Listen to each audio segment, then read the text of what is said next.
Good evening, everyone. Welcome back to Ycb sessions. You should remember this point. Who is the author of Hatha Yoga Pratipika? Swatma Rama. Okay.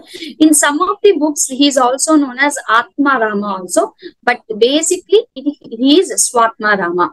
And he is also known to be the son of Sahajananda Yogendra. So, he is also known to be the son of his father in the sense Sahajananda Yogendra. Okay.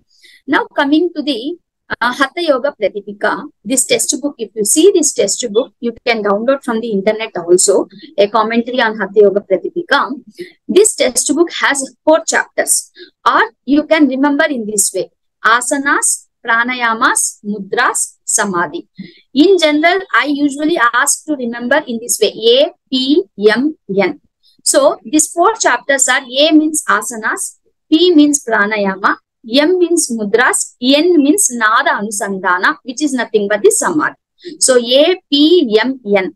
Don't confuse A, P, M, N. So, A, P, our Andhra Pradesh, M, N, that is M followed by N. M means mudras, N means nada anusandhana.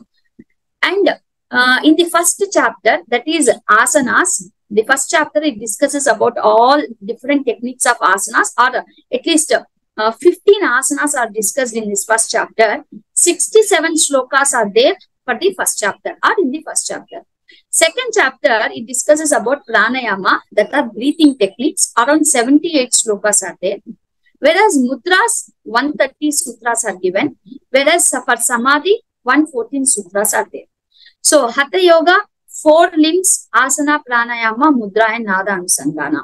And here, the first 3, that is asana, pranayama, and mudras, they help us to start, they prepare the base. That is, like if the flight needs to start its journey, the base should be ready. So, if our mind needs to go to the no mind state, from bottom to top to the no mind state, that foundation should be there. That foundation is prepared by the first 3 chapters. So, you should be very good in asanas. After doing the purificatory practices, you should start practicing asanas, then start practicing pranayama, then start practicing mudras. Once you are expert and once you have got good knowledge and good stance on all these 3 chapters, are all in these 3 practices, you can start going to samadhi. So, the first 3 are usually known as the preparatory practices for the Hatha Yoga. This and the last one is also known as the Raja Yoga. Bring an analogy between Raja Yoga and Hatha Yoga. So, the 4th one helps you to reach to the Raja Yoga. I am trying to give the brief about the chapter 1 of Hatha Yoga Pratipika. So, this Hatha Yoga Pratipika, as we said, the first chapter, asanas, in part 1, 16 shlokas are there. It discusses about how to invoke our Adi Yogi, that is the Shiva, how to invoke, that is prayer to Shiva, and prerequisites of yoga, that is sadhaka tattva, badhaka tattva, how a yoga sadhaka should be there. Once he starts practicing yoga, before starting the practice of yoga, how a sadhaka should be there, yoga mat, in which place he needs to start yoga, how the location should be there. Everything, each detail is described in the part 1. In part 2, they describe about the different types of asanas. Each and every asana, its definition and benefits. For example, Padmasana, how to do Padmasana, why it is said as Padmasana, what are the benefits of Padmasana. And in part 3, see, this is all about chapter 1 only. We are discussing only about asanas now. Part 3, 13 shlokas are there. It explains about mitahara, dietary requirements, and other lifestyle prescriptions, how to lead our life. There might be a question: how many asanas are explained in Hatha Yoga Pratipika? 15 asanas. So, what are those 15 asanas? Swastikasana, Gomukasana, Virasana, Kurmasana, Kukutasana, Uttana Kurmasana, Dhanurasana, Matsendrasana, Paschimottanasana, Mayurasana, Shavasana, Siddhasana. And Siddhasana, they have given 5 variations. Padmasana, 3 variations. Simhasana and Bhadrasana. So out of this, Paschimottanasana is also known as Guptasana in Hatha Yoga Pratipika. Just keep this in your mind. Paschimottanasana is also known as Guptasana. And what are the fundamental asanas? Which are the 4 asanas which should be learned by a person to reach siddhis or to attain siddhis? Means that is the Padmasana, Simhasana, Bhadrasana and Siddhasana. So this last 4, Siddha, Padma, Simha and Bhadrasana. You should remember these 4 asanas in your mind. Very important question. At least one question will come from this, only from this slide, at least one question will be there. You just remember these things. Next comes. So, as we discuss asanas 1 to 11 in that particular textbook, they are presented as one set, whereas 12 to 15 are presented as another set. And the second set, which is very much important, as we discussed, the 12th asana, which is known as the Siddhasana, it is known to be the greatest among of all the asanas in Hatha Yoga Pratipika. So there might be a question, which asana is the greatest among all the asana? That is the Siddhasana. Okay. Kneeling position asana number 10 has been discussed. That is the Vajrasana. And lying postures, that is the Savasana. And 5 variations of Siddhasana, as we said, and 3 variations of Padmasana has been discussed in this book. Next, coming to chapter 2. In chapter 2, pranayama has been discussed. What is the need of pranayama? What is pranayama? Let me give a brief description of pranayama. Prana plus ayama is pranayama. Prana is nothing but the life energy or the life. It is the energy which is present in a human body, which says we have life. So without breath, we don't have life. If I bring a person near to you and if I ask you to tell me whether he is alive or dead, what is the first thing you will do, or first thing you will try to test? We will try to sense their breath by bringing our finger or hand here to see if he is breathing or not. So that is the breath which tells us that this person is alive or dead. If the person is alive, we say a person. If it is dead, we say a dead body. Okay. So that is the life. The life force, how to use our life force, how to tone up our life force, how to expand the duration of our life, that is all discussed in pranayama. I am telling you very briefly, if you go deep into the subject, this pranayama has so many components and the philosophy. What is meant by prana? Prana, as we say, we are saying prana is nothing but the breath. Again, when we come to breath, again this breath has been defined into 5 parts: udana, samana, vyana, etc., etc., etc. As of now, pranayama is nothing but a type of practice which, with the help of breath, we try to increase our lifespan duration, which we want to increase our lifespan duration. And this pranayama has been used to balance our senses. How to balance our senses, how to purify our senses. So all these kind of practices with the help of breath, they have described in the chapter 2.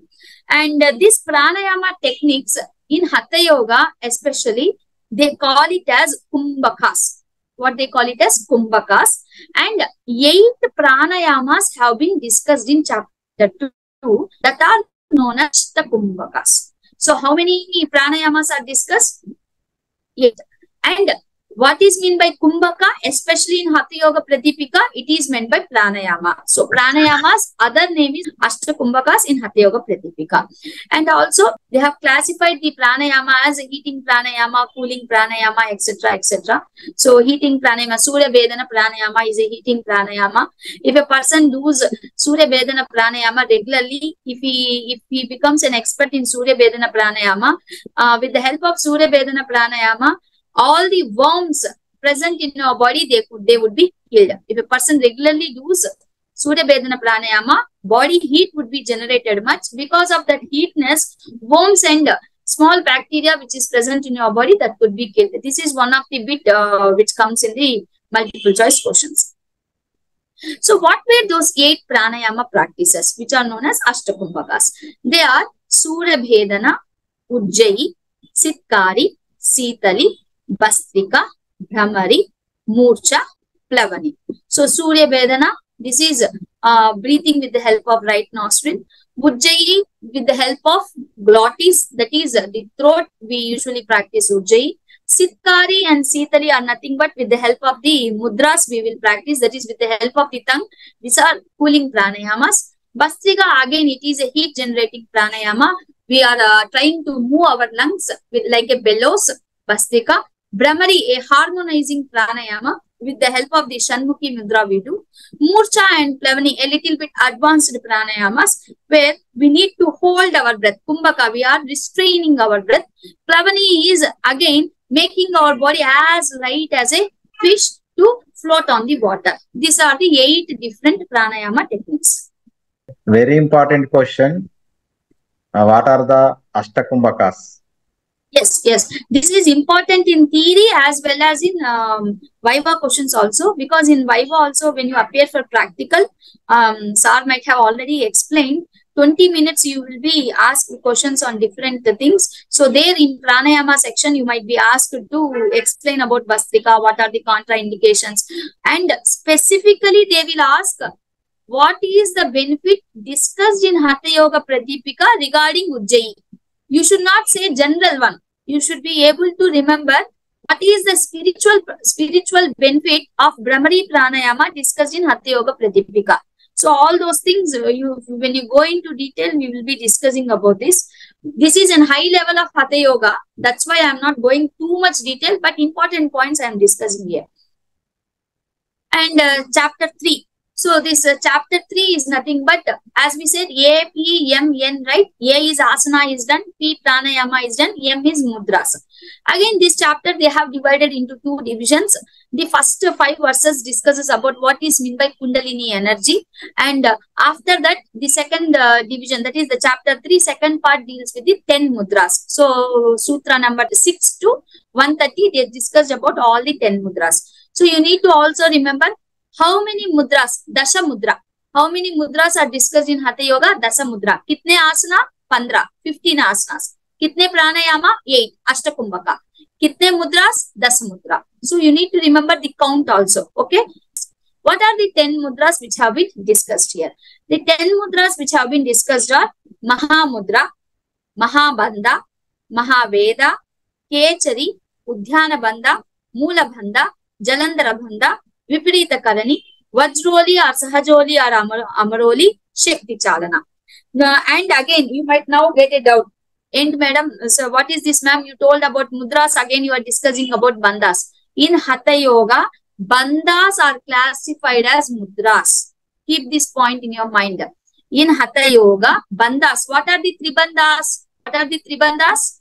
Jalandhara Bandha, Uddayana Bandha and the Mula Bandha. If we combine these 3, that is Jalandhara Bandha, this one, Uddayana Bandha, the stomach lock, Mula Bandha, the anus lock. If we combine all these 3 locks, then that will become the Mahabandha. So, each and every Bandha, we will again go through into detail. But as of now, in Hatha Yoga, how many mudras? Dasha mudras. Why we need to practice mudras or bandhas? To activate the Kundalini energy. Why they are discussing Kundalini exclusively in chapter 3? Because in chapter 1, you had purified your body with the Shodhana Kriyas. Okay, Shuddhi Kriyas. Then you have gained strength with the help of asanas. Okay, the body is ready. Physically, the body is ready. Then you started practicing pranayama. Then when you started practicing pranayama, you have purified your breath also. First, you purified your skin, everything here, the body which is seen from outside and also the internal organs. Second one, you have purified your energy, life force. Now, third one, what you are going to do, you are going deeper inside. From body, you have gone into the breathing. From breathing, you are still going inside. What is present there? Some energy is present. Every body has some energy. How we are getting into our mother's womb? Something is there. Some energy will pass on and it will stay in that. It will go inside our body when we are in our mother's womb at second month or third month exactly. In between second or third month, that is the pranic energy, that is the Atma from Paramatma. Our Paramatma sends a small part of Paramatma, that is the Atma, which goes inside to the Pinda. So, that Atmic energy, we need to go up to that level so that we can again join to the Paramatma. For that reason, physically you have purified, then breath level purification is done. Now, Atmic level purification should be done. That is done with the help of these mudras and bandhas. Kundalini energy, how to activate, that is discussed in the chapter 3. Now, let's go for chapter 4. So, chapter 4, Nada Anusandana, Nada, sound. Anusandana. Anusandana means Anusandinchuta. Rendu parvatalu unnai, leda rendu buildings unnai. Anusandana means how to build a bridge in between. How to build a bridge between Atma and Paramatma. That is, how to create a path, how to reach there. That Samadhi, the path of Samadhi, the path of merging, it is discussed in the 4th chapter. So, this 4th chapter, it discusses about what are the practices, Laya Yoga practices. Laya is nothing but sound. What are the sound practices which are discussed in Hatha Yoga? We should say Laya Yoga. So, here they have, you should remember this one. This entire 4th chapter, the central portion of the chapter, it discusses about Laya Yoga. Laya Yoga is nothing but a state where the mind gets absorbed into the object of meditation. Our mind is getting absorbed into the object of meditation. That is nothing but the Samadhi. And here they have said that Asakya Tattva Bodha. Asakya Tattva Bodha, to practice Nada Anusandhana. So, this is about the 4th chapter. And in this 4th chapter, Nada Anusandhana, 2 practices they have discussed. The first practice, it is in 4 stages. What are the 4 stages? Arambha, Hatha, Parichaya, Nishpatti. So, 2 practices of Nada Anusandhana has discussed. In that, first one is Arambha, how to start the practice. Gata, how to consolidate. Parichaya, how to go into the higher stages. And the 4th one, Nishpatti, how to reach the goal. So here, a sadhaka is expected to sit in Muktasana. Muktasana, that is also known as the Guptasana, which we discussed. So he will be sitting in Muktasana using a Sambhavi Mudra. And then he starts focusing on the Nada produced by our own body. If you keenly observe, every body has its own Nada. And it is unique from each person. That is, it is different from each person. As our print is in the same way, everyone has their own sound. That means our body produces a sound which is unique for ourness, which is unique for ourselves. So, in Brahma Muhurta, everyone who is practicing Nada Anusandhana, they should wake up in the morning in Brahma Muhurta. They should sit in Muktasana and start focusing on our mind, so that you should be able to hear sound from your right ear. From your right ear, you should be able to hear the sound, and slowly the sound will be differing from one pattern to another pattern. So initially it will be like a ocean wave sound. Second, Shanka, count means Shanka. Third, finally the sound will be converted to flute or veena. So that is the second type of Anusandhana. Here he says that initially the sound which we are listening, right, it will be a very strong sound. As you start focusing, and then when you are trying to merge your entire mind into the meditation, these sounds will be gradually, from higher sounds, it will slowly go to the D sound or flute sound or veena sound. Actually, this much deeper is not necessary, but somehow there were 2 times 2 bits have come from this particular topic.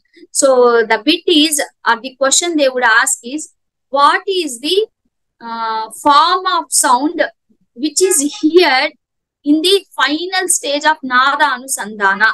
What is that sound? Means flute or veena or buzzing sound of the bees.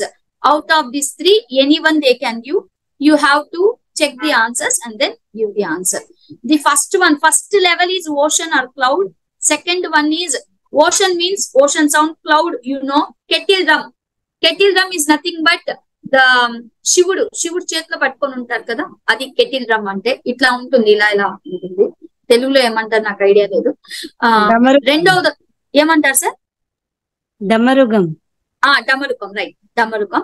Second వచ్చి count, శంఖము లేదా గంట లేదా horn. మనం horn ఎలా కొడతామో అలా వస్తుంది. మూడవది వచ్చి ఫ్లూట్, వీణా లేదా బజ్జింగ్ సౌండ్. సో ఇది ఒకటి గుర్తుపెట్టుకోవాలి. And the last verses, they speak about Nada Anusandhana with the examples bee, elephant, deer, horse, etc. So what at the end they say is that when the nada gets dissolved, sound అనేది first లో ఎక్కువ వినిపిస్తుంటది, ఆ తర్వాత స్లోగా తగ్గిపోతూ ఎలా తగ్గిపోతుంది అని అంటే పరవైరాగ్యాలు తగ్గిపోతుంది, అంటే మనకి సౌండే వినిపించదు, అంటే మనోన్మని అవస్థలోకి వెళ్ళిపోతాం.